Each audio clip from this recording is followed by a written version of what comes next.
Okay, it took me a minute to figure out that this records both screens all the time so that I don't have to switch between them. Okay, I will start with my doodle. On this, I saw first of all that I had two loops. So yeah, I had an arrow there dictating that. For the first loop, I figured I'd have to start with current 1 in order to find out, because I could find the current for that since there's one resistor. And then I was thinking maybe, maybe I can do something with the intersection down here to figure it out, which wasn't the case. But what I did was, for the 96 ohms, I excuse me. For the 96 ohms and the 24 volts it left, I put the negative sign because it's leaving out the positive terminal, going around here, going into there, and so I did 24 divided by 96, 24 divided by 96, which comes up with 1/4, or 1 divided by 4, or 0.25 amps, which I wrote right there.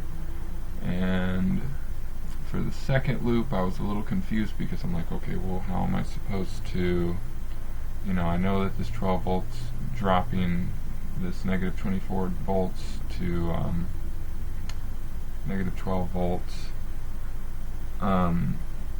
because it's positive and the positive sign, and I'm like, okay, well, how do I incorporate these two resistances in a way that I can solve using Ohm's law and figure out what the current is on the second loop.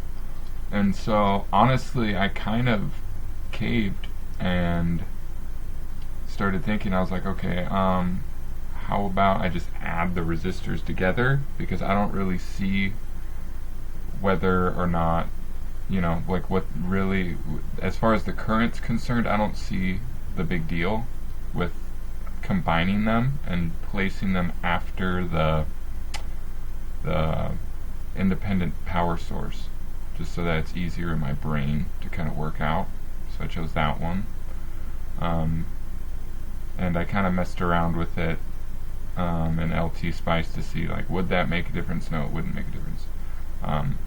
And so I'm sure there's situations maybe where it would, and if there's a better way I could have gone about this to solve for this loop, please let me know. But this is the way that I did it, and so I combined the resistors just as if they were in series like normal, and they are in series, but like if they were right next to each other, I guess. And so added those together, got 12 ohms. So I'm visualizing my 24 volts going along this, and then I'm visualizing it going down, and I'm visualizing this, and then I'm like, okay, now we're at negative 12 volts, and then I'm visualizing negative 12 volts going into this, and so I'm negative 12 volts, and so I'm like, okay, negative 12 volts divided by 12 ohms, which is giving me 1 amp, and now that I think about it, why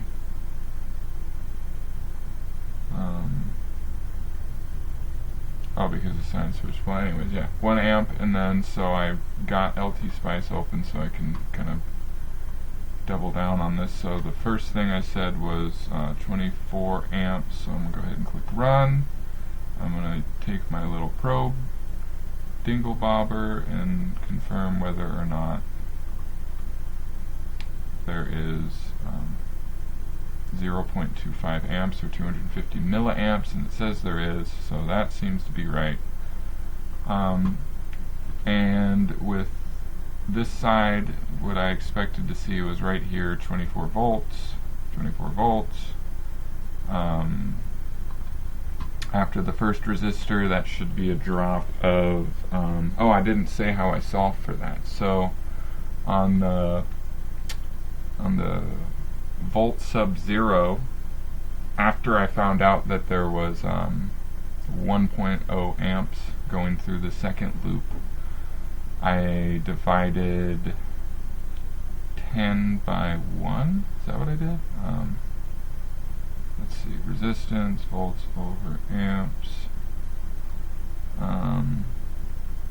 Resistance, volts over amps. I think it sounds right. That's what I did. Does it say what I did? Binom.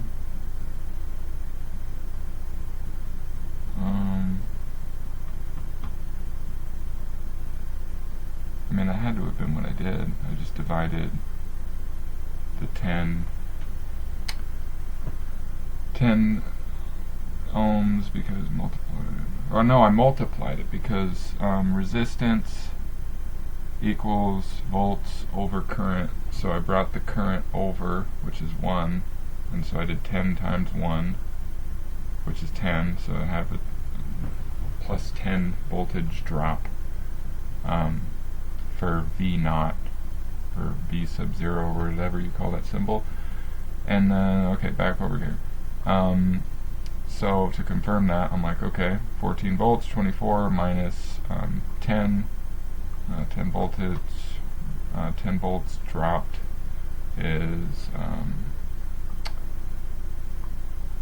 14. So that's good. And then for my other, this is a really long video. Wow. Well, 2 volts after this, after you subtract 12 from 14. And for the last one, I don't know if it lets me check that one. But for the last one, I assumed, yeah, the last 2 volts that you got right here gets subtracted from this guy, that last resistor, so that VCL is true, or whatever, you know. You got negative 24, negative 14, negative 2, 0, so it all checks out.